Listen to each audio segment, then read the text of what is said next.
Alors bonjour à toutes et à tous, bienvenue sur ce live sur que penser des positions CD vacantistes et de la FSSPX. J'ai l'honneur d'être en compagnie de Mathieu Lavagna, qui est un apologète catholique qui s'y connaît pas mal sur le sujet. Je te laisse te présenter, Mathieu.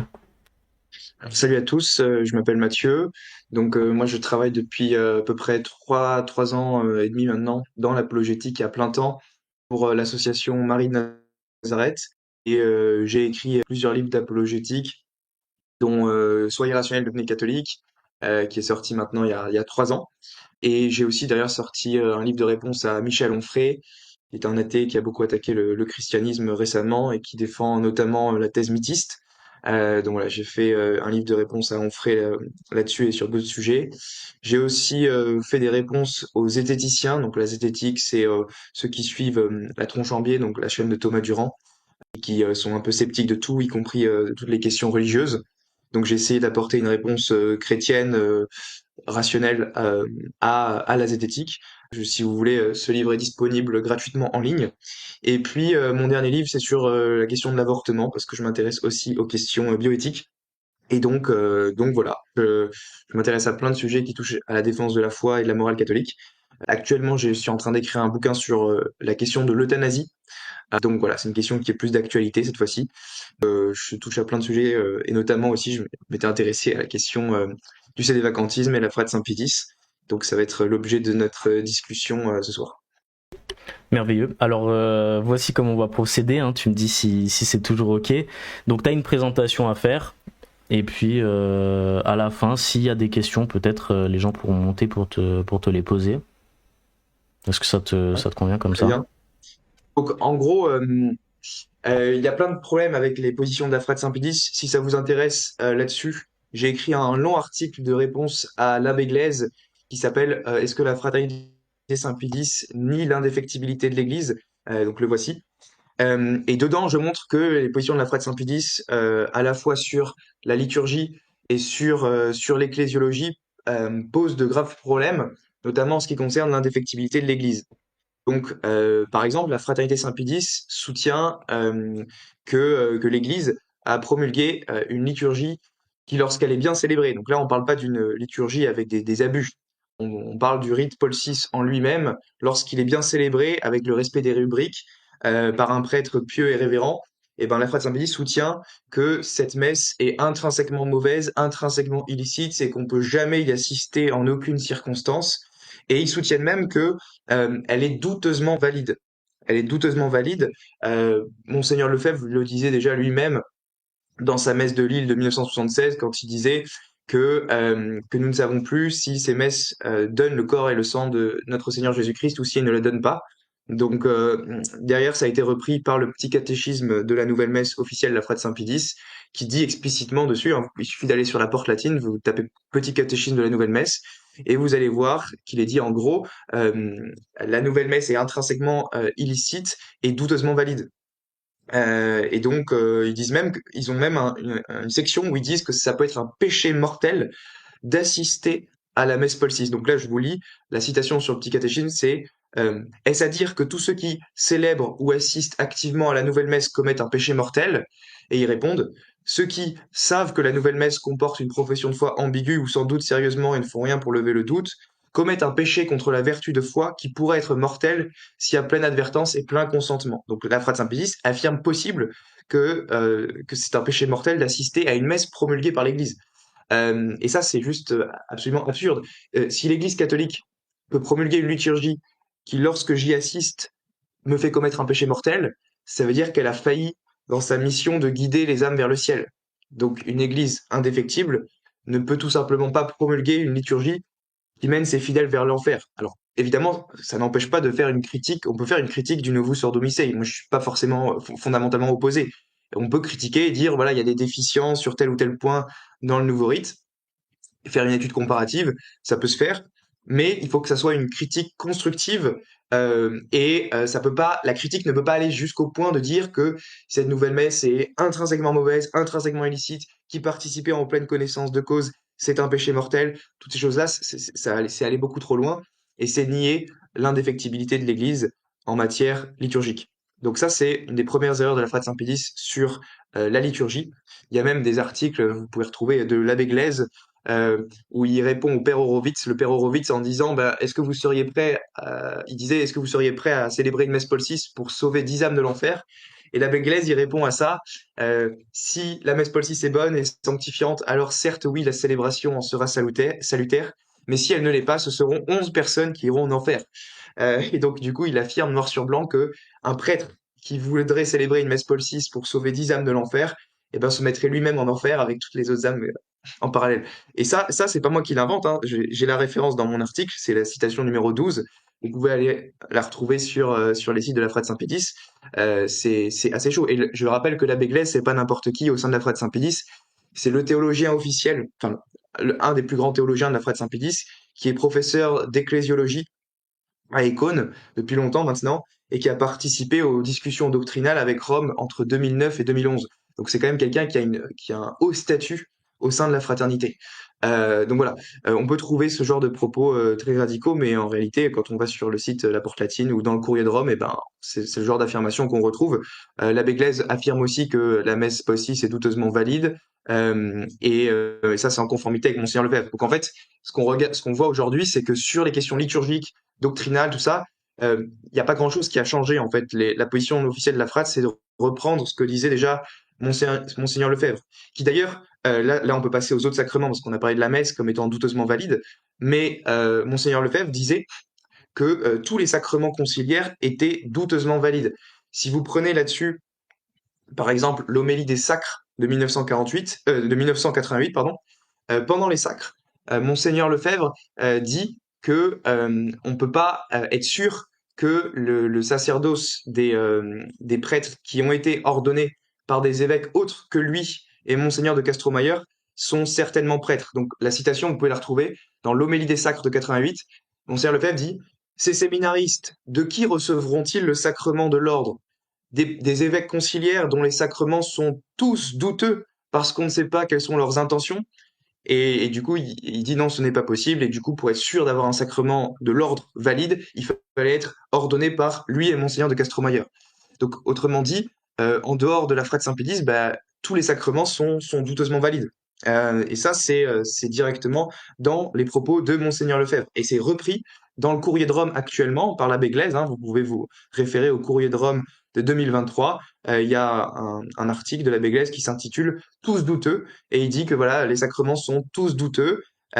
Parce que donc pour les rites, je vous lis la citation de l'abbé Glaise, il dit que le doute sur la validité est causé non pas par le modernisme des évêques et des prêtres, mais par le modernisme des nouveaux rites et des nouveaux sacrements. C'est ainsi qu'il faut comprendre ce qu'a dit Monseigneur Lefebvre lors de la cérémonie des sacres du 30 juin 1988.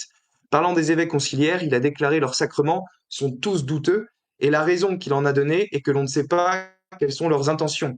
Précisément, leurs intentions sont douteuses dans la mesure exacte où les nouveaux rites réformés par Paul VI sont douteux. Nous savons qu'il y a un doute concernant la validité pour les deux sacrements de l'extrême onction et de la confirmation en raison de la matière, et il y a aussi un doute pour le sacrement de l'Eucharistie pour la messe, en raison de l'ambiguïté du nouveau rite qui fausse l'intention du célébrant. Quant au sacrement de l'ordre, la problématique est analogue au cas de la messe. On ne saurait juger de la validité qu'au cas par cas. Donc voilà, c'est pour dire que c'est une position largement répandue. Et d'ailleurs, du coup, ça mène à remettre en question le sacerdoce des clercs issus des communautés ex-ecclesia dei. Par exemple, l'abbé Raffray. D'après la Frate Saint-Pédis, d'après Monseigneur Lefebvre, l'abbé Raffray serait douteusement prêtre parce qu'il a été ordonné par des évêques conciliaires dont les sacrements sont tous douteux. Donc, il serait douteusement prêtre. Et s'il est douteusement prêtre, ça veut dire que quand moi je vais me confesser à l'abbé Raffray ou quand je vais à sa messe, je suis pas sûr de recevoir validement l'absolution et l'Eucharistie. Si ça se trouve, je suis en train d'adorer un morceau de pain quand je vais à sa messe. Donc ça mène à des positions complètement délirantes.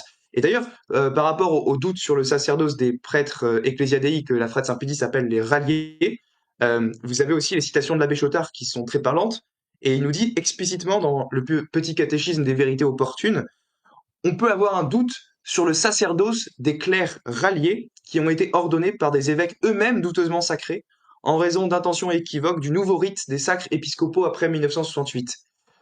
Donc voilà, l'abbé Chotard, qui est, je rappelle, directeur de l'Institut Saint-Pédis, l'Institut universitaire Saint-Pédis, vous dit très clairement que non seulement le sacerdoce des prêtres est douteux, mais en plus les évêques qui les ordonnent, eux aussi, leur ordination épiscopale est douteuse parce que lui, il remet en question le nouveau rite des sacres épiscopaux de 1968. Alors, je dis pas que c'est la position universelle de tous les membres de la Frate Saint-Pédis, euh, parce que Monseigneur Lefebvre se prononçait pas sur la question de la validité des sacres épiscopaux de 1968, mais en tout cas, il s'est prononcé sur le fait que les sacrements donnés par les évêques conciliaires sont tous douteux. Donc ça remet même en question le sacerdoce des prêtres des communautés ex-Ecclesia Dei.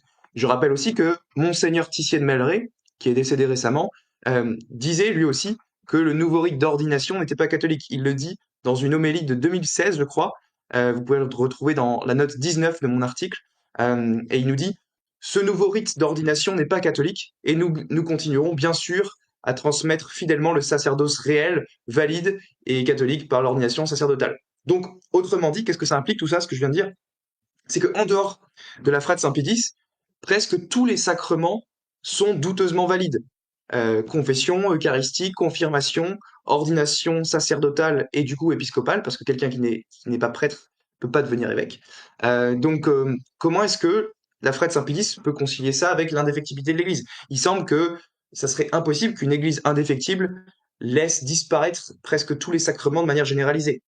Alors évidemment, la Frate Saint-Pédis répond que l'Église demeure indéfectible parce que les sacrements existent toujours en son sein, au sein de la Frate Saint-Pédis, mais dire cela, ça revient à dire que l'Église catholique ne subsiste aujourd'hui plus qu'à travers la fraternité Saint-Pédis. Et donc, en d'autres termes, selon eux, l'Église catholique se réduirait à une seule et unique communauté ultra minoritaire dans le monde, sans aucun pouvoir de magistère et de juridiction.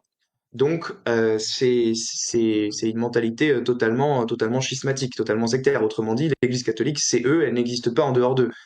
Et ça rejoint d'ailleurs les positions de Monseigneur Lefebvre. Je rappelle que Monseigneur Lefebvre disait que seule la Frate Saint-Pédis avait les 4 notes de l'Église. Donc, les 4 notes de l'Église, vous les connaissez tous, hein.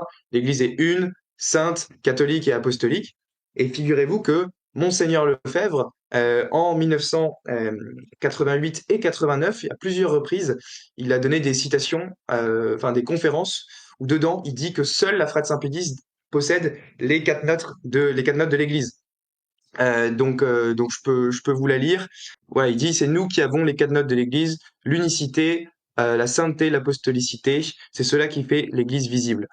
Tout ça, vous pouvez retrouver ça sur la Porte latine. Encore une fois, c'est pas moi qui invente ces citations, c'est même sur le site officiel de la Fraternité Saint-Pédis.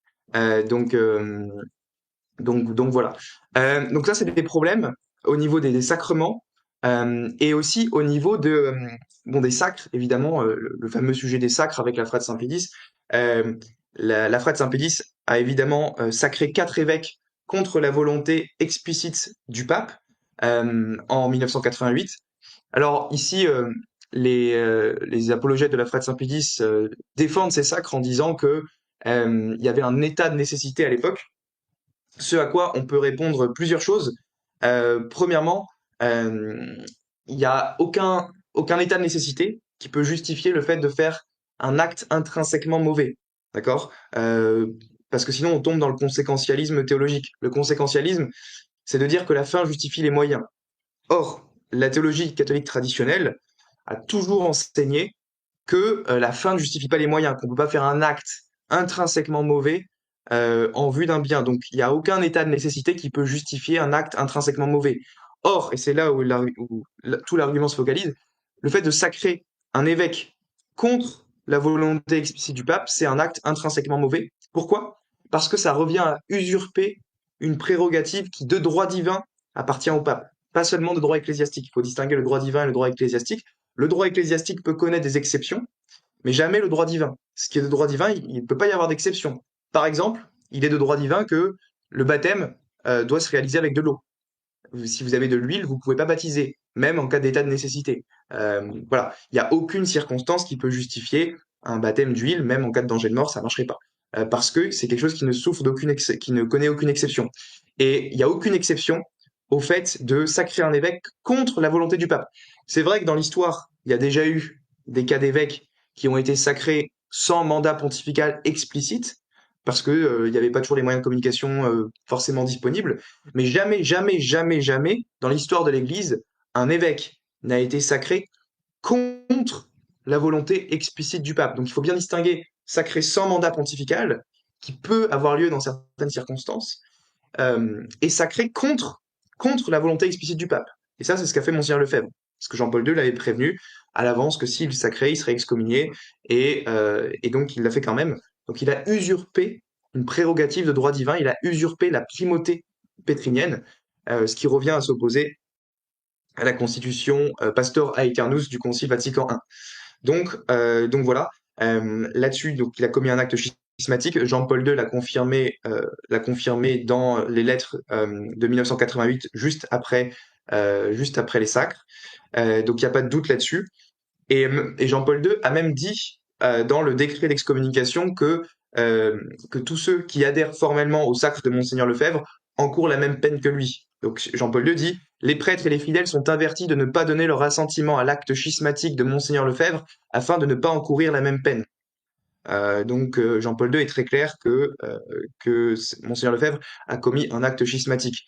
Et quand on traite Monseigneur Lefebvre de schismatique, en général, ça fait bondir les gens. On se dit, mais Monseigneur Lefebvre a sauvé la nouvelle messe, enfin, pardon, a sauvé la messe traditionnelle, a sauvé la messe tridentine, c'est un grand homme, tout ça.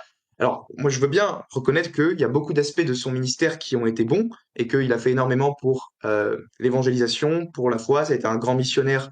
euh, Ça a été un grand missionnaire quand il était archevêque de Dakar. Mais à partir des années 75, à partir la déclaration du 21 novembre 74, il a commencé à être dans une opposition systématique et perpétuelle à Rome. Et alors là, pour le prouver, il suffit de lire les citations de Monseigneur Lefebvre, qui encore une fois, vous pouvez les retrouver sur la Porte latine. Par exemple, en 1976, Monseigneur Lefebvre affirmait que l'Église conciliaire, donc l'Église conciliaire, c'est juste l'Église dirigée par Paul VI et Jean-Paul II, et ben il disait que cette Église conciliaire était schismatique, hérétique et qu'il fallait s'en séparer. Donc je vous lis la citation. Désormais, c'est à l'Église conciliaire qu'il nous faut obéir et être fidèles et non plus à l'Église catholique. C'est précisément tout notre problème. Nous sommes suspens ad divinis par l'Église conciliaire et pour l'Église conciliaire dont ne voulons pas faire partie. Cette Église conciliaire est une Église schismatique parce qu'elle rompt avec l'Église catholique de toujours. Elle a ses nouveaux dogmes, son nouveau sacerdoce, son nouveau culte déjà condamné par l'Église en de maints documents officiels et définitifs. Cette Église conciliaire est schismatique parce qu'elle a pris pour base de sa mise à jour des principes opposés à ceux de l'Église catholique. L'Église qui affirme de pareilles erreurs est à la fois schismatique et hérétique. Cette Église conciliaire n'est donc pas l'Église catholique. Dans la mesure où le pape, les évêques, prêtres ou fidèles adhèrent à cette nouvelle Église, ils se séparent de l'Église catholique. Mais ici, dans cette citation, vous avez Monseigneur Lefebvre qui affirme explicitement que l'Église dirigée par Paul VI et Jean-Paul II, c'est une Église schismatique et hérétique. Et il incite tout le monde à s'en séparer. Ça, il le dit le 29 juillet 1976 dans son adresse aux amis des bienfaiteurs, en réaction à la suspense ad divinis. Et il disait aussi en 1987, il accusait même Jean-Paul II d'être un antichrist. Il dit: la chair de pierre et les postes d'autorité de Rome étant occupés par des antichrists, la destruction du règne de notre Seigneur se poursuit rapidement à l'intérieur de son corps mystique ici-bas. Et quelques jours plus tard, il ajoute: Rome a perdu la foi, mes chers amis. Rome est dans l'apostasie. Ce ne sont pas des paroles, des mots en l'air que je vous dis, c'est la vérité. Rome est dans l'apostasie. Donc, il accuse l'Église de Rome d'être dans l'apostasie et il accuse Jean-Paul II d'être un antichrist. C'est quand même très fort. Pour moi, ma question pour la Frère Saint-Pédis, c'est pourquoi voulez-vous rester en communion avec une Église apostate dirigée par un antichrist? Ça n'a pas de sens. Comment est-ce qu'un légitime successeur de Pierre pourrait être un apostat? C'est impossible. C'est impossible que un légitime successeur de Pierre puisse être un apostat ou un antichrist. Ça n'a pas de sens. Ça implique de nier l'indéfectibilité de l'Église et la parole de Jésus qui a promis que les portes de l'enfer ne prévaudront pas contre elle et contre Saint-Pierre, qui est le roc inébranlable sur lequel l'Église a été fondée. Il faut savoir aussi que Monseigneur Lefebvre est passé par une tentation sédévacantiste dans l'été 1986. Alors, il a jamais été formellement sédévacantiste, mais à un moment, il commençait à douter du fait que Jean-Paul II soit pape. Il disait non seulement c'est un antichrist, un apostat, mais en plus je doute qu'il est pape. Donc, il nous dit, citation, euh, la situation depuis la papauté de Jean XXIII et ses successeurs pose des problèmes de plus en plus graves. Ils fondent une ecclésiologie nouvelle. Au lieu d'être des apôtres de l'ordre social chrétien par le règne social de notre Seigneur, ces papes deviennent des partisans d'un socialisme ou d'un communisme de teinte chrétienne. Cette Église est-elle encore apostolique et encore catholique? Devons-nous encore considérer ce pape Jean-Paul II comme catholique? Et après, il nous dit dans une autre homélie, il est possible que nous soyons dans l'obligation de croire que ce pape n'est pas pape, car il semble à première vue, je ne veux pas le dire encore de manière solennelle et formelle, mais il semble à première vue impossible qu'un pape soit hérétique publiquement et formellement. Notre Seigneur a promis aux successeurs de Pierre d'être avec lui, de garder sa foi, de le garder dans la foi. Comment celui auquel notre Seigneur a promis de garder dans la foi définitivement et sans qu'il puisse errer dans la foi, peut-il en même temps être hérétique publiquement et quasi apostasié? Donc, Monseigneur Lefebvre accusait Jean-Paul II d'être hérétique publiquement et d'avoir quasiment apostasié. Donc c'est très très fort. Donc voilà. Donc et donc du coup, il disait aussi le 13 octobre 1985, apparemment nous sommes en marge de l'Église officielle, mais je vous l'assure, c'est vous qui êtes l'Église. Ce sont nos prêtres et moi-même qui continuons l'Église. Donc autrement dit, l'Église catholique n'existe plus à Rome, la Rome conciliaire, néo-moderniste, néo-protestante. En réalité, c'est moi, l'Église. C'est nous qui continuons l'Église. Ah, il le dit explicitement. Ce sont nos prêtres et moi-même qui continuons l'Église. Et là, alors là, la citation la plus forte dont je parlais tout à l'heure sur les 4 notes, donc ça se passe le 9 septembre 88, et Monseigneur Lefebvre dit explicitement que l'Église visible, attention, c'est très grave, l'Église visible n'existe plus qu'à travers la Frate Saint-Pédis parce qu'elle seule possède les 4 notes de l'Église. Donc ça, cette citation, elle est forte, et il nous dit, où est l'Église visible? L'Église visible se reconnaît au signe qu'elle a toujours donné pour sa visibilité. Elle est une sainte catholique et apostolique. Je vous le demande, où sont les véritables marques de l'Église? Sont-elles davantage dans l'Église officielle ou chez nous, en ce que nous représentons ou ce que nous sommes? Il est clair que c'est nous qui gardons l'unité de la foi qui a disparu dans l'Église officielle. Tout cela montre que c'est nous qui avons les marques de l'Église visibles. Ces signes ne se trouvent plus chez les autres. Vous voyez, Monseigneur Lefebvre dit bien, c'est nous qui avons les 4 notes de l'Église. Ces notes de l'Église n'existent plus en dehors de chez nous, en dehors de chez nous. Et donc, ça veut dire que l'Église catholique n'existe plus qu'à Icône. C'est ça que ça veut dire. C'est la conséquence logique. Donc, ça veut dire que si la fraternité Saint-Pédis disparaît, l'Église disparaît. C'est très grave de dire ça. C'est totalement schismatique. J'aimerais que du coup les fidèles de la Frate Saint-Pédis prennent conscience quand même des citations outrancières de Monseigneur Lefebvre, parce que ça, c'est des déclarations ouvertement schismatiques et qui l'ont conduit du coup à faire les sacres. Voilà ce qu'on peut dire sur Monseigneur Lefebvre.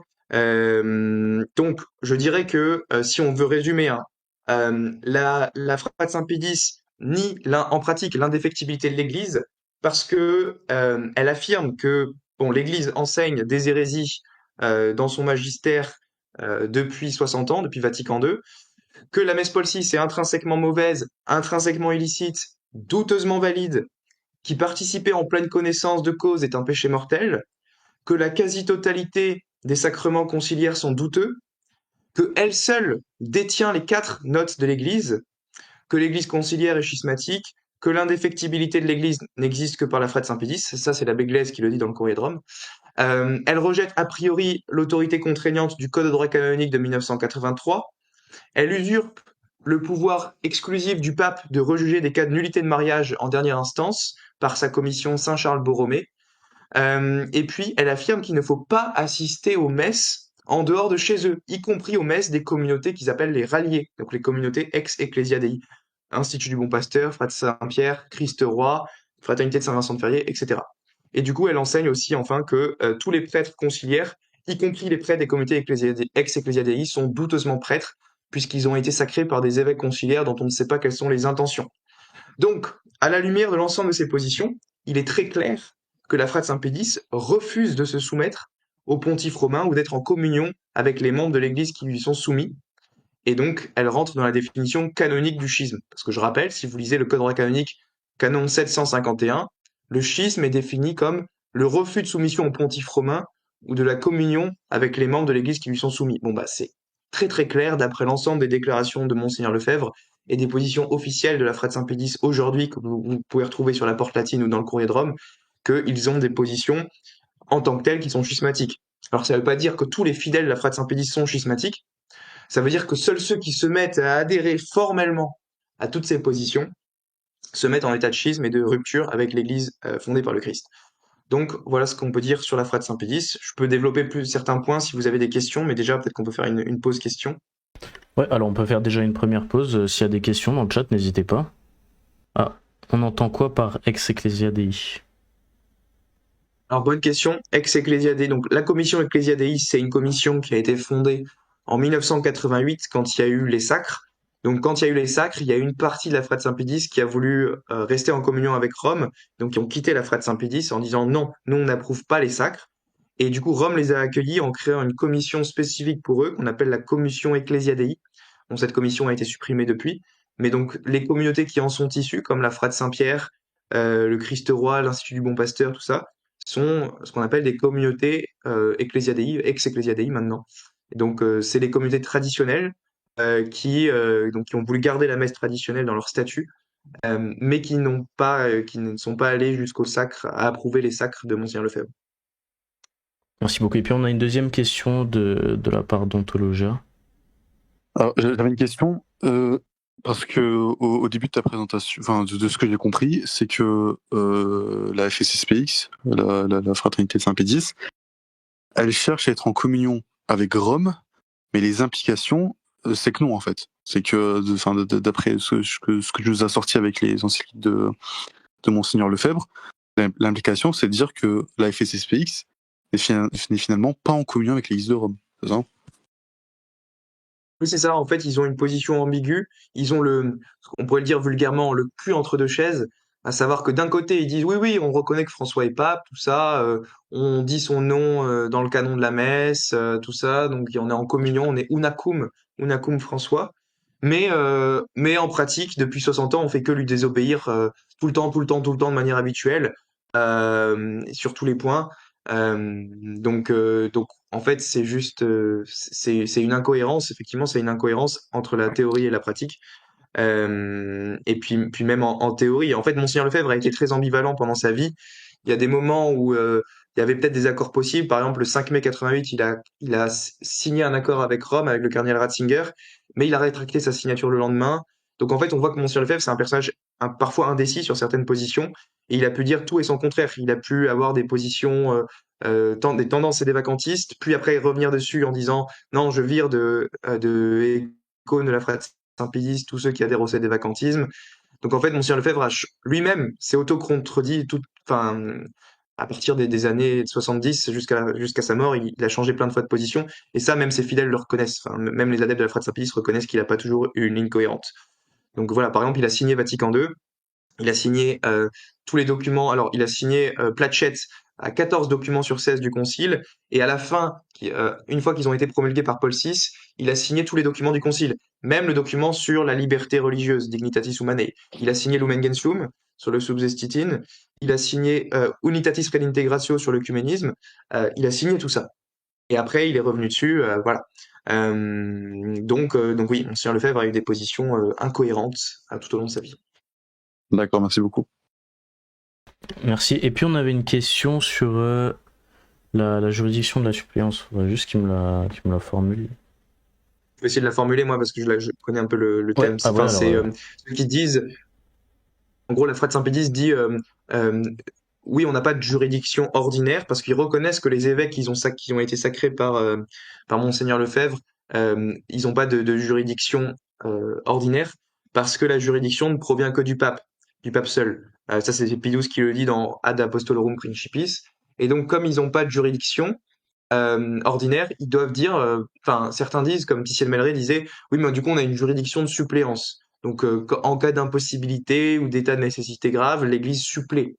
Le problème, c'est ça s'applique pas du tout au sacrement de l'ordre ou à des sacres contre le mandat pontifical, la juridiction de suppléance. La juridiction de suppléance, ça s'applique notamment dans les cas de confession et des mariages. Donc, par exemple, admettons qu'un prêtre ait été réduit à l'état laïque et qu'il y a quelqu'un qui est en danger de mort juste à côté de lui, et ben même s'il n'a pas les facultés ordinaires pour confesser, parce qu'il a été réduit à l'état laïque, eh bien la juridiction de suppléance l'autorise à confesser une personne qui est en danger de mort. C'est ça la juridiction de suppléance, dans des cas graves comme danger de mort. Idem pour les mariages, parfois il n'y a pas toujours des prêtres dans des pays très éloignés pour assister au mariage. Et donc, si on ne peut pas en trouver dans les 3 ou 6 mois, eh bien, on peut avoir un témoin qui joue, entre guillemets, le rôle du prêtre pour assister au mariage. Et il y a une juridiction de suppléance, l'Église supplée au rôle du prêtre. Mais ça, c'est des cas exceptionnels. Ça n'a rien à voir avec le fait de, de revendiquer la possibilité de sacrer contre la volonté du pape ou d'être complètement, habituellement insoumis à la juridiction ordinaire de l'Église. C'est pas possible que l'Église n'ait plus aucune juridiction ordinaire depuis plus de 60 ans. Ok, on a aussi juste une question. La prise de communion avant la mort aussi. Oui, la prise de communion avant la mort, c'est possible aussi, même si c'est pas absolument nécessaire au salut. L'Église reconnaît que pour le baptême, c'est un sacrement que du coup on pratique en cas de danger de mort parce que c'est quelque chose de très urgent et c'est le commandement du Christ comme quoi il faut baptiser vraiment toute créature et Jean 3,5 dit que c'est par le baptême seul qu'on renaît de l'eau et de l'esprit, donc il faut baptiser en cas de danger de mort. Idem pour la confession, si on a commis un péché grave et que voilà, il y a besoin urgent de se confesser, il peut y avoir une délégation. Mais pour ce qui est de l'Eucharistie, à mon avis, c'est pas une urgence de première nécessité de recevoir une dernière fois la communion avant de mourir. C'est plutôt baptême et confession où il y a une urgence absolue. Parfait. Et puis on avait une autre question du coup. On te demandait de parler de la non-licéité de leur ministère malgré la levée des excommunications. Oui, alors effectivement, Benoît XVI a levé les excommunications en 2009, mais la levée d'excommunication, ça voulait dire que c'était plutôt un signe généreux de la part du pape pour inciter la fraternité Saint-Pie X au retour. Et ça, comment on le sait? Ben, on le sait en lisant ce qu'a dit Benoît XVI lui-même dans son retrait des excommunications. Il nous dit, par cet acte, on décide consolider les relations réciproques de confiance et intensifier et stabiliser les relations avec la fraternité Saint-Pie X. On souhaite que par ce pas soit suivi que ce pas soit suivi de la réalisation rapide et la pleine communion avec toute l'Église de la fraternité Saint-Pédis, témoignant ainsi d'une vraie fidélité, d'une vraie reconnaissance du magistère et de l'autorité du pape, avec la preuve de l'unité visible. Et du coup, 2 mois plus tard, en mars 2009, Benoît XVI dit la levée de l'excommunication vise au même but auquel sert la punition, inviter encore une fois les 4 évêques au retour. Mais après, à la fin de sa lettre, Benoît XVI précise tant que les questions concernant la doctrine ne sont pas éclaircies, la fraternité n'a aucun statut canonique dans l'Église et ses ministres, même s'ils ont été libérés de la punition ecclésiastique, n'exercent de façon légitime aucun ministère dans l'Église. Donc les prêtres de la Frate Saint-Pédis n'ont pas de ministère dans l'Église, ils ont suspens ad divinis, ils n'ont pas le droit ordinaire de célébrer la messe. Pour pouvoir avoir le droit de célébrer la messe, il faut célébrer cette messe en communion sous iuris avec l'évêque du lieu, et il faut avoir été incardiné dans un diocèse. C'est ça que, comme c'est pas le cas de la Frate Saint-Pédis, ils n'ont pas le droit ordinaire de célébrer la messe. Et c'est d'ailleurs pour ça que les messes de la Fraternité Saint-Pédis ne remplissent pas l'obligation dominicale. J'ai écrit un article là-dessus sur mon site internet que je vous mets en description, qui s'intitule Est-ce que les messes de la Frate Saint-Pédis remplissent l'obligation dominicale? Et dedans, j'explique que non, et que les prêtres sont suspens ad divinis, qui n'ont pas le droit d'exercer un ministère dans l'Église. C'est ce que dit Benoît XVI, même après la levée des excommunications. Alors certes, ils ont le droit, depuis le pape François, d'entendre les confessions et de célébrer certains mariages. C'est une faculté que le pape François a donnée parce que il y avait la crainte comme quoi de nombreuses confessions et de nombreux mariages seraient invalides, parce que pour que une confession et un mariage soient valides, il faut aussi qu'ils soient licites. Sinon, ils sont aussi invalides. Donc c'est pour ça que le pape François a fait ce geste de charité en disant, bah, je vais leur autoriser une certaine autorité, enfin, je vais leur autoriser de célébrer, les fidèles à entendre les confessions des prêtres de la Frate Saint-Pédis et les autoriser à célébrer des mariages dans certaines circonstances. Mais en dehors de ça, ils n'ont pas le droit ordinaire de célébrer la messe. Voilà, parce qu'ils sont suspens ad divinis depuis 1976. Merci beaucoup pour ta réponse. Je pense que c'est tout pour les questions. On peut passer au sujet suivant, du coup, sur la position sédévacantistes. Oui. Alors du coup, la position sédévacantistes, elle, est plus radicale, mais plus cohérente. J'ai à la limite plus de respect pour la cohérence sédévacantistes que la Fred Saint-Pédis qui, comme je disais, a un peu le cul entre deux chaises et qui dit qu'on reconnaît que le pape est pape, mais on veut lui désobéir perpétuellement depuis plus de 60 ans. Donc c'est quand même une position très incohérente. Le sédévacantisme a au moins le mérite de la cohérence. Donc c'est une position fausse, mais elle est au moins plus cohérente. C'est-à-dire que l'Église conciliaire a apostasié, donc c'est pas la vraie Église. Et comme un pape ne peut pas diriger une fausse Église, un pape ne peut pas promouvoir l'hérésie, eh bien, il s'ensuit que le siège est vacant. Et puis, il n'y a pas de pape depuis la mort de Pie XII. En tout cas, la position c'est des vacantistes majoritaires, c'est-à-dire qu'il n'y a pas de pape depuis Pie XII. Et donc, selon eux, que Jean XXIII, Paul VI, Jean-Paul Ier, Jean-Paul II, Benoît XVI et François seraient des antipapes et des imposteurs. Et donc, le problème, c'est que, bon, même si sur le papier ça paraît plus cohérent, ça pose quand même de graves problèmes, le sédévacantisme, pour des raisons, certaines raisons qui sont similaires avec la Frate Saint-Pédis par rapport à l'indéfectibilité de l'Église, mais il y a aussi des problèmes liés à la transmission des pouvoirs de magistère et de juridiction. Parce que l'Église enseigne que les pouvoirs de magistère et de juridiction, eh bien, ils parviennent aux évêques qu'à travers le pape. Donc seul le pape peut donner le pouvoir de magistère et de juridiction aux évêques. Or, tous les évêques qui ont reçu les pouvoirs de magistère et de juridiction, des papes Pie XII et Pie XI, aujourd'hui sont décédés, ils sont tous morts, d'accord. Le dernier évêque qui a reçu le pouvoir de juridiction de Pie XII, c'est Monseigneur de la Para, et il est mort il y a quelques années, il me semble. Donc ça veut dire que si Pie XII, si on suppose que la position sédévacantiste est vraie, si Pie XII était le dernier pape valide, alors ça veut dire que l'Église aujourd'hui ne posséderait plus d'évêques qui ont les pouvoirs de magistère et de juridiction. Et ça, c'est pas possible en fait. Parce que l'Église enseigne qu'elle doit toujours avoir les pouvoirs de magistère et de juridiction. Euh, donc, ce qui est dit, par exemple, dans le catéchisme de Saint-Pédis, qui nous dit que l'Église est apostolique parce qu'elle est fondée sur les apôtres, sur leur prédication, et gouvernée par leurs successeurs, les pasteurs légitimes, qui, sans interruption et sans altération, continuent de transmettre le pouvoir et la doctrine. Et donc, ça implique, et Léon XIII confirme en disant il est nécessaire que d'une façon permanente subsiste la mission constante et immuable d'enseigner tout ce que Jésus-Christ a enseigné parmi les apôtres jusqu'à la consommation des siècles. Donc, c'est absolument vrai que l'Église doit en tout temps, en tout lieu, avoir des évêques qui possèdent les pouvoirs de magistère et de juridiction.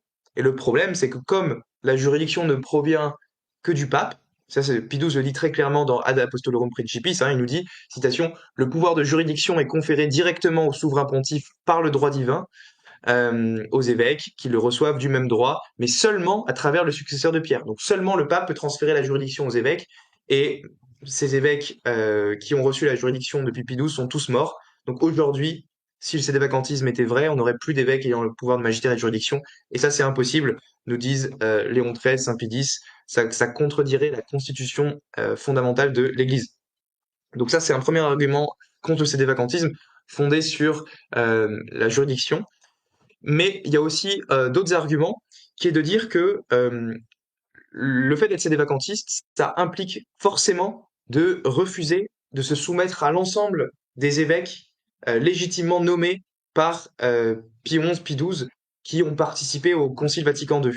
Donc je rappelle que les sédévacantistes pensent que les évêques, donc l'ensemble des successeurs des apôtres, qui étaient présents au concile, parce qu'ils reconnaissent que tous les évêques présents au concile, ce sont des légitimes successeurs des apôtres, eh bien, ils affirment que ils ont produit un concile hérétique et que c'est devenu une contre-église. Et ben en fait, c'est pas possible parce que ça voudrait dire que l'ensemble du corps épiscopal aurait pu faillir simultanément. Et c'est pas possible que tout le monde se trompe en acceptant un faux concile hérétique comme étant légitime. Donc, par exemple, alors certains diront, oui, mais il y a quelques contre-exemples. Les contre-exemples des évêques qui n'ont pas accepté le concile, ils vont dire c'est Monseigneur Lefebvre, Monseigneur de Castromayer, Monseigneur Tuc. Ils vont en citer trois ou quatre. Le problème, c'est que, comme j'ai montré dans ma vidéo de débat avec Adrien Abosi, on peut prouver que tous ces évêques ont accepté le concile au moment où il a été promulgué. Ils ont accepté les documents promulgués par Paul VI. Et ça, on peut le prouver avec les signatures. Comme je disais tout à l'heure, ils ont tous signé les documents du concile. On a les photos qui retranscrivent leur signature, même pour Monseigneur Tuc, qui est devenu sédévacantiste après. Il a approuvé le concile. Donc ça veut dire que pendant plus de 15 ans après le concile, aucun évêque dans le monde ne partageait la position sédévacantiste. D'accord? Donc ça veut dire que tous les évêques dans le monde, tous les successeurs des apôtres se seraient trompés pendant la période des 15 ans qui ont suivi le concile en enseignant une fausse religion. Et ça, c'est pas possible. Ça revient à dire que l'Église a défailli. C'est pas possible que l'ensemble du corps épiscopal puisse approuver un faux concile hérétique simultanément. Ça contredirait la constitution divine de l'Église. Donc voilà. Il y a tac tac tac. Il y a l'argument qu'on emploie souvent quand on le sait des vacantismes, qui est l'argument de l'acceptation pacifique universelle. Donc c'est de dire que voilà, c'est théologiquement impossible que l'ensemble du corps épiscopal puisse tomber dans l'hérésie. Alors ça, comment est-ce qu'on le prouve? Eh ben, il y a une citation de Pie IX là-dessus qui est révélatrice et qui condamnait déjà ouvertement les catholiques qui rejetaient le Concile Vatican I, donc les vieux catholiques on appelle ça les vieux catholiques. Et regardez ce que dit Pie XI, il dit que si vous dites que l'ensemble des évêques ont failli dans un concile, eh ben ça mène à nier l'indéfectibilité de l'Église. Donc voilà la citation de Pie IX, pardon. Il nous dit, par une audace incroyable, ils soutiennent que le pontife romain, aussi bien que tous les évêques ensemble, les prêtres associés à eux, dans l'unité de foi et de communion, sont tombés dans l'hérésie, en acquiesçant aux définitions du Concile œcuménique du Vatican et en les professant. C'est pourquoi ils nient aussi l'indéfectibilité de l'Église, disant avec blasphème qu'elle a péri dans l'univers entier et que par conséquent son chef visible et les évêques ont fait défection. Donc qu'est-ce que dit Pie IX? Il dit que si vous pensez que l'ensemble des successeurs des apôtres réunis ensemble en concile peuvent tous simultanément approuver un faux concile hérétique, bah vous niez l'indéfectibilité de l'Église. Ça rejoint tout à fait la position de saint Robert Bellarmin qui disait que si tous les évêques se trompaient, toute l'Église se tromperait. Donc voilà, c'est pas possible que l'ensemble du corps épiscopal approuve simultanément l'hérésie. J'ajoute aussi que non seulement l'ensemble des évêques du monde ont approuvé le concile jusque enfin, ils ont tous approuvé en soi Vatican II comme étant un vrai concile promulgué par l'Église, jusqu'à Monseigneur Tuc en 1981. Monseigneur Tuc a été le premier évêque à devenir sédévacantiste. Donc encore une fois, c'est pas possible que sur une période de 15 ans, tout le monde se trompe, tous les successeurs des apôtres se trompent. Et d'ailleurs, du coup, tous les successeurs des apôtres ont approuvé universellement, pacifiquement, l'élection des papes Jean XXIII et Paul VI. Et donc, ce qu'on peut dire ici, c'est que d'après la doctrine de l'acceptation pacifique universelle, c'est impossible théologiquement que l'ensemble des évêques légitimes approuvent universellement un faux pape. Autrement dit, tous les successeurs des apôtres ne peuvent pas se tromper quand ils désignent l'identité du chef du collège des apôtres. Alors ça, cette doctrine de l'acceptation pacifique universelle, on la trouve dans des écrits de beaucoup de théologiens, chez le cardinal Journet, dans l'Église du Verbe incarné. Je vous ai mis toutes les citations de ça, si ça vous intéresse, dans mon débat avec Adrien Abosi. Vous pourrez aller le regarder, j'ai cité les théologiens qui défendent l'acceptation pacifique universelle. Donc vous avez évidemment le cardinal Journet, grand théologien, Jean de Saint-Thomas, le cardinal Biot, qui défend aussi l'acceptation pacifique universelle. Et puis vous avez aussi Léon XIII, Léon XII puis Léon XIII qui a voulu combattre une secte qui s'appelait la Petite Église. Et du coup, l'argument que Léon XIII donne contre eux, c'est de dire que absolument aucun évêque ne les considère et ne les gouverne comme ses brebis. Ils doivent conclure de là avec certitude et évidence qu'ils sont des transfuges du bercail du Christ. Et donc ce que dit Léon XIII, c'est que voilà, si votre position n'est défendue par aucun évêque dans le monde, c'est que vous avez tort. Voilà. Et la position sédévacantiste n'a été défendue par aucun évêque dans le monde avant Monseigneur Tuc en 1981. Voilà. Et après, pour moi, un argument très fort contre le sédévacantisme, c'est de dire que si vous pensez qu'il n'y a plus de pape depuis Pie XII, eh ben, ça veut dire que ça sera aujourd'hui impossible d'élire un nouveau pape à l'avenir. Pourquoi? Eh ben parce que si Pie XII est le dernier pape, ça veut dire que le collège des cardinaux aujourd'hui serait vide. parce qu'on devient membre du collège des cardinaux, que en étant nommé par le pape. D'accord? Sauf que si le dernier pape est mort depuis Pie XII, ça veut dire qu'aucun membre du collège des cardinaux n'a été nommé depuis la mort de Pie XII. Et donc ça veut dire que aujourd'hui ils seraient tous morts et le collège des cardinaux serait vide, ce qui veut dire qu'on pourrait plus élire un nouveau pape. Alors ici, qu'est-ce que répondent les sédévacantistes? Parce qu'ils connaissent cette objection. Ils répondent en général deux choses. Ils répondent ou bien que il y a encore quelques évêques sédévacantistes valides qui pourraient réunir un conclave et donc réélire un nouveau pape, ce qu'on appelle les sédévacantistes conclavistes, ou bien ils vont dire que il faut attendre la providence et ça sera Dieu qui interviendra dans l'histoire et qui désignera un nouveau pape comme ça. Ça, c'est les deux positions chez les sédévacantistes. Je mentionne ici que la position conclaviste est très très minoritaire chez les sédévacantistes. La grande majorité des sédévacantistes rejettent la position conclaviste parce que c'est contraire à parce que déjà les évêques sédévacantistes ne pourraient pas se mettre d'accord entre eux, ils sont très très peu dans le monde et en plus pour réunir un conclave, il faut avoir reçu une juridiction. S'ils n'ont pas de pouvoir de juridiction, ils sont pas capables de réunir un conclave et d'élire légitimement un pape. Et on l'a vu tout à l'heure dans le premier argument, les évêques sédévacantistes sont dépourvus de juridiction parce que la juridiction ne provient que du pape. Donc, ils ne peuvent pas réunir de conclave. C'est pour ça que la majorité des sédévacantistes, comme Adrien Abosi par exemple, défendent la thèse comme quoi ça sera Dieu qui interviendra au beau milieu de l'histoire pour désigner un nouveau pape. Et on ne sait pas comment ça va se faire, mais il faut faire confiance à la Providence. Alors ici, qu'est-ce que je réponds à cette position? Alors je peux répondre deux choses. Premièrement, c'est contraire à l'enseignement de Léon XIII dans Immortale Dei. Parce que Léon XIII nous enseigne dans Immortale Dei que l'Église catholique est une société juridiquement parfaite et qu'elle doit, ça c'est important, elle doit posséder en soi par elle-même toutes les ressources nécessaires à son existence et à son action. Ça veut dire que l'Église catholique, en tout temps, en tout lieu, doit ici et maintenant avoir toutes les ressources nécessaires pour pouvoir élire un nouveau pape, ici et maintenant. Donc c'est pas possible que l'Église ne soit plus en mesure d'élire un nouveau pape. Dire que voilà, dire qu'un futur pape sera nommé par l'intervention miraculeuse de Dieu ou d'un saint, ça implique que l'Église sur terre, l'Église visible, ne possède plus en elle-même tous les moyens nécessaires à son existence et à son action, puisqu'elle ne posséderait plus les moyens de nommer un futur pape. Et donc ça contredirait l'enseignement de Léon XIII. Ça, c'est la première réponse. Et la deuxième réponse, c'est de dire que, de plus, même si on admet l'hypothèse comme quoi, hop, Dieu ou un saint interviendrait dans l'histoire pour désigner un gars comme étant le nouveau pape, décédé vacantiste, eh ben, ça serait impossible. Pourquoi? Parce que ça serait une révélation privée. D'accord? Si un saint ou si Dieu désigne sur terre un nouveau pape, ça voudrait dire que ça serait une révélation privée. Or, on sait que seule la révélation publique doit nécessiter l'assentiment de foi chez les fidèles. Les révélations privées, les fidèles catholiques sont pas obligés d'y adhérer. Donc toutes les révélations d'apparitions privées, tout ça, les fidèles catholiques sont pas obligés d'y croire avec la foi théologale. Or, l'élection d'un pape, de savoir qui est le pape, ça requiert l'adhésion de foi théologale. Et donc ça peut pas être l'objet d'une révélation privée. Donc voilà. Donc c'est pour ça que la position de Abosi et de d'autres sédévacantistes contredisent l'enseignement de l'Église sur ces deux points. À la fois, ils contredisent l'enseignement de Léon XIII qui enseigne que l'Église doit avoir les ressources internes pour élire un pape à toute époque, en tout temps, en tout lieu.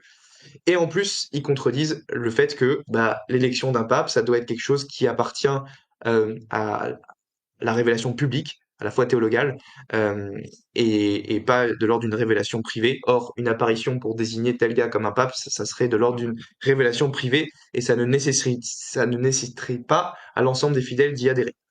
Voilà, et donc je pense que j'en ai fini pour les arguments contre le sédévacantisme. Voilà, je terminerai en citant Léon XIII dans Casti Cogitum qui nous dit: de même que l'autorité de Pierre est nécessairement permanente et perpétuelle dans le pontife romain. Vous voyez, il nous dit l'autorité de Pierre est nécessairement permanente et perpétuelle dans le pontife romain. Et il dit ainsi que les évêques, en qualité de successeurs des apôtres, sont les héritiers du pouvoir ordinaire des apôtres, etc. Mais donc, s'il y a une autorité permanente et perpétuelle dans le pontife romain, il peut pas y avoir une absence de pape depuis plus de 70 ans. C'est tout simplement pas possible. Sinon, l'autorité de Pierre ne serait plus permanente et perpétuelle. Sinon, les mots n'ont plus aucun sens. Donc voilà ce que je dirais en réponse au sédévacantisme. Alors évidemment, après, on pourrait répondre à l'ensemble de leurs objections sur le Vatican II, sur euh, l'œcuménisme, le dialogue interreligieux, la liberté religieuse, et puis d'autres déclarations du magistère. Voilà, je pense que ça peut se faire, mais dans un second temps, après avoir montré en principe la fausseté du sédévacantisme. Parfait, merci beaucoup pour ta présentation très complète. On a plusieurs questions. Donc la première, bonjour Mathieu, pourriez-vous partager votre position sur la thèse de Cassius-Chacôme. Cassius-Chacôme? Comment la différenciez-vous du sédévacantisme et quelles conséquences voyez-vous pour l'autorité papale? Certains la jugent moins problématique que le sédévacantisme. Qu'en pensez-vous? Quelle est la position de l'Église à ce sujet? Alors c'est une bonne question. Donc pour rappel, hein, pour ceux qui connaissent pas, la thèse de Cassius-Chacôme, qu'est-ce que c'est?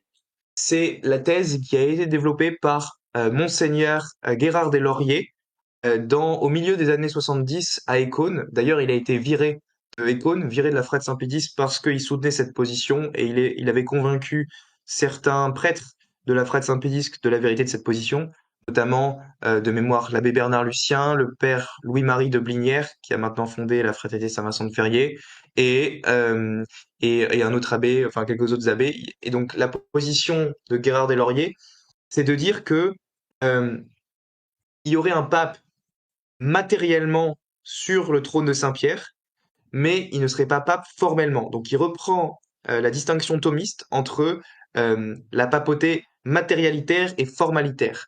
Donc ce qu'ils vont dire, c'est que comme il y a une contradiction, selon eux, entre Vatican II, notamment sur la liberté religieuse, et le magistère et le magistère préconciliaire, ils vont dire c'est pas possible qu'un pape, quelqu'un qui est formellement pape, ait pu promulguer un tel enseignement. Donc Paul VI n'était pas formellement pape au moment où il a promulgué Dignitatis Humanae en 1965. Donc il n'était pas formellement pape, donc sous ce rapport-là, ils sont sédévacantistes. Mais il reste matériellement pape parce que matériellement, il a été validement élu par un conclave et on peut dire que il est pape en puissance, mais pas en acte. Et il ne deviendra pas pape en acte qu'à partir du moment où il aura abjuré ses hérésies modernistes. Et c'est seulement à ce moment-là où il deviendra un pape formalitaire, formellement pape aussi. Pour l'instant, il demeure que matériellement pape. Donc, je tiens à dire que c'est la forme de sédévacantisme qui est plus plausible et qui est plus, comment dire, plus difficile à réfuter que le sédévacantisme complet d'Adrien Abosi, parce que notamment cette position permet de répondre à la dernière objection que j'ai faite sur l'impossibilité d'élire un pape à l'avenir, parce que si on admet que Paul VI est matériellement pape et que Jean-Paul II aussi, tout ça, bah, ça veut dire que le collège des cardinaux n'est pas vide, parce que matériellement il y a un collège des cardinaux qui sont nommés par quelqu'un qui est matériellement pape, et donc c'est possible d'élire un pape à l'avenir. Donc c'est comme ça qu'il répondrait à mon dernier argument, les CD privationnistes. Et donc je reconnais que c'est la forme de sédévacantisme la plus, difficile à réfuter intellectuellement. Mais ceux qui ont défendu cette thèse, donc à savoir l'abbé Bernard Lucien notamment, qui a suivi la thèse de Gérard Deslauriers, soutenaient que cette situation ne pouvait pas durer sur une trop longue période de temps parce que ça mènerait à nier l'indéfectibilité de l'Église aussi. Donc, il soutenait que ça pourrait avoir lieu sur peut-être quelques années, quelques peut-être dizaines d'années, mais qu'au bout d'un moment, ça ne tiendrait plus parce que on aurait des problèmes, à savoir que on aurait l'ensemble de l'Église qui aurait défailli dans sa doctrine, et surtout cette position n'a été défendue par, à ma connaissance, quasiment aucun évêque à part Monseigneur Gérard des Lauriers. Donc peut-être un ou deux en plus, mais si une position est soutenue par quasiment aucun successeur des apôtres dans le monde, c'est quand même très très probable que cette position soit fausse. Donc voilà ce que je répondrais à la thèse de Cassius-Chacôme, la thèse CD privationniste, même si ça demanderait plus d'études quand même de ma part pour la réfuter. Je reconnais que c'est une position plus subtile, même si elle demeure fausse. Et d'ailleurs, ceux qui l'ont soutenu, l'abbé Bernard Lucien et le père de Blinière, eux sont revenus sur la thèse de Cassius-Chacôme et n'y adhèrent plus aujourd'hui. Depuis les années 90, ils se sont ralliés à Rome en abjurant cette thèse. Donc voilà ce que je dirais là-dessus. Ça demanderait une réfutation plus approfondie, j'en conviens. Merci beaucoup pour ta réponse. Une deuxième question. Le Vatican a mis un très bon site internet sur les papabiles. Mathieu, as-tu des candidats préférés en tête, certains dont tu apprécies les travaux, quelqu'un qui serait garant de l'unité des chrétiens tout en conciliant pastoral et dogmatique? Je sais pas si, comment dire, je pense pas que mes favoris seront élus au prochain conclave, malheureusement. Euh, Si je devais désigner mes favoris, ça serait sûrement le cardinal Sarah ou le cardinal Burke pour être futur pape. Mais il semble que ils soient un peu vieux et ils sont beaucoup, ils sont trop marginaux pour avoir des chances sérieuses de succès lors de l'élection. Ça aurait été drôle de voir la réaction des médias à l'élection potentielle du cardinal Sarah. Ils seraient dit, ah, ça y est, le premier pape noir. Enfin, l'Église désigne un pape noir. Quel merveilleux progrès. Et après, ils se seraient vite rendu compte des positions du cardinal Sarah et je pense que ça leur ferait froid dans le dos. Mais bref, non, je pense pas qu'ils ont une sérieuse chance de succès. Et prier, hein, moi je prie pour ça quotidiennement. Faut pas s'attendre non plus à un pape extraordinaire. Euh, voilà, espérons que on est le moins pire des candidats qui soient élus au prochain conclave, mais je suis pas prophète, donc je peux pas prédire à l'avance les élections. Merci beaucoup pour ta réponse. Une deuxième question de Sir Erasme toujours. Quel fruit attends-tu du synode sur la synodalité, des changements ecclésiologiques, de nouvelles responsabilités pour les laïcs?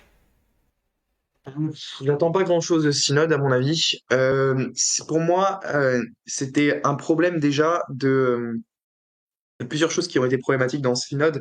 C'est le fait vu qu'on veut une participation tellement active des laïcs dans la vie ecclésiale, ce qui en soi une bonne chose, on demande tout et n'importe quoi aux laïcs. On leur pose des questions. Moi, on m'a soumis des questionnaires en disant, ah ouais, est-ce que tu es favorable à l'ordination des femmes, à la place quelle place dans la bénédiction des couples homosexuels dans l'Église, ou tu vois, ou des choses comme ça. Et en fait, c'est absurde de dire que les catholiques, qui plus est les catholiques mal formés et qui sont majoritaires aujourd'hui, puissent avoir un droit légitime à se prononcer sur ce genre de questions. Ce n'est pas à eux qu'il revient de déterminer quelle est la bonne doctrine qui nous vient des apôtres, notamment sur l'ordination des femmes. C'est une question qui a déjà été infailliblement tranchée par le magistère de l'Église. Je renvoie ici à Ordinatio Sacerdatolis de 1994 de Jean-Paul II. Euh, donc les fidèles n'ont pas à se prononcer pour ou contre. Pour moi, à mon avis, le problème du synode sur la sainteté, c'est qu'on a fait une forme de christianisme à la carte, où finalement chacun pouvait choisir un petit peu ce qui lui plaisait, tout ça. En tout cas, moi j'ai eu des questionnaires dans ce style-là qui m'ont été soumis. Et alors ça veut pas dire que toutes les initiatives sont mauvaises dans le synode, mais quand même, moi je suis dubitatif sur ce genre d'approche. Moi, il me semble que pour que l'Église aille mieux, il faudrait plus de clarté dans l'enseignement doctrinal, plus de réfutation des modernistes et des gens qui trahissent la doctrine catholique quotidiennement. Par exemple, des gens qui veulent promouvoir l'ordination des femmes, euh, la bénédiction des unions homosexuelles ou des choses comme ça. Il faudrait plus de clarté doctrinale sur ces questions plutôt que de faire un truc de questionnaire où on demande aux gens sur quelle doctrine ils sont favorables, tout ça. Enfin, le catholicisme n'est pas une démocratie, donc bref, voilà mon avis un peu sur le synode. Avis basé si on peut dire. Il y a une autre question de Merlinor. Que pensez-vous de la thèse de Bible et Savoir sur le fait que les CD-vacantistes ne sont pas schismatiques? À la définition du schisme dans le Code de droit canonique, à la fois de 1917 et de 1983, c'est le refus de la soumission au pontife romain ou de la communion avec ceux qui lui sont soumis. Donc à partir du moment où on refuse de se soumettre au pontife romain, on est schismatique, au moins matériellement. Donc il faut distinguer quelqu'un qui est matériellement schismatique et quelqu'un qui est formellement schismatique. Quelqu'un qui est matériellement schismatique, ça veut dire que au fort externe, il n'est pas soumis au pontife romain. Et il se peut que s'il se soit trompé, il soit de bonne volonté, et qu'il fait une erreur de jugement sans que ça soit de sa faute, et donc que formellement il soit pas schismatique, qu'il soit quand même membre de l'Église par son appartenance, par le cœur, on va dire. Donc, je ne jugerai pas du fort interne des vacantistes, Euh, il y en a peut-être qui sont de bonne foi, qui se sont laissés embrigader là-dedans, et qui du coup, même s'ils demeurent matériellement schismatiques, ne sont pas formellement schismatiques. Mais j'ai peur que malheureusement, les positions, euh, les positions CD-vacantistes à long terme, si on les suit jusqu'au bout, ben, mènent formellement au schisme. Idem pour les positions de la fraternité Saint-Pédis. Donc pour moi, je les mets dans les mêmes, presque dans les mêmes catégories à ce niveau-là. N'hésitez pas à aller sur ma chaîne YouTube, il y a plein de vidéos sur CD-vacantisme, Frat Saint-Pédis, et n'hésitez pas surtout à voir le bilan de mon débat avec Adrien Abosi. Je reviens sur ce qui a été affirmé dans le débat et je vais un peu plus loin pour répondre à ces arguments. Donc n'hésitez pas à regarder ma vidéo bilan du débat avec Abosi, ainsi que le débat lui-même. Et puis sur mon site internet, j'ai publié plusieurs articles sur la Frat Saint-Pédis, donc n'hésitez pas à aller le voir aussi. Voilà, tout est disponible sur ma chaîne YouTube et sur mon site internet. On mettra dans tous les cas tous les liens vers les sites internet, vers les articles et puis vers ta chaîne YouTube. Également vers le débat avec Adrien Abosi et le bilan, bien évidemment. On a encore une question de Cyril Erasme. Par rapport à ton débat avec Willem, te sentais-tu déconcerté à certains moments ou ça allait? Oui, je me suis senti un peu déconcerté parce que j'avais en face quelqu'un qui pensait être un des plus grands philosophes de tous les temps, et il le disait explicitement dans son livre, et à l'oral, il l'a confirmé. Et, enfin, je trouvais que certains de ses arguments étaient complètement nuls, notamment il soutenait la position selon laquelle tout ce qui est possible se réalise nécessairement, et je montrais en quoi ça menait à des positions absurdes de soutenir ça. Donc franchement, j'ai pas trouvé que c'était un adversaire incroyable en débat. Et j'ai d'ailleurs fait un bilan du débat avec lui si ça intéresse certains. Pour aller le voir, vous tapez mon débat sur l'existence de Dieu avec Willem et le bilan du débat aussi. Voilà. Ok, une dernière question, après on va clôturer. Est-ce qu'il y a un saint catholique qui a prophétisé sur la FSSPX ou sur le CD-vacantisme? Simple curiosité. Non. Voilà, ça a le mérite d'être clair. Ben, merci beaucoup, Mathieu Lavanade, d'être rendu disponible. Merci d'avoir passé tout ce temps avec nous, d'avoir préparé ton sujet. Merci pour tes présentations qui sont très très bien. On mettra évidemment un lien sur notre chaîne vers la tienne et vers toutes les infos qu'on a dit précédemment. Si tu veux dire un mot pour la fin. Merci à tous d'avoir été là et j'espère que ça vous aura été utile. Donc n'hésitez pas à vous procurer mes livres, vous pouvez les retrouver sur Amazon, sur Artege, enfin un peu partout sur Internet.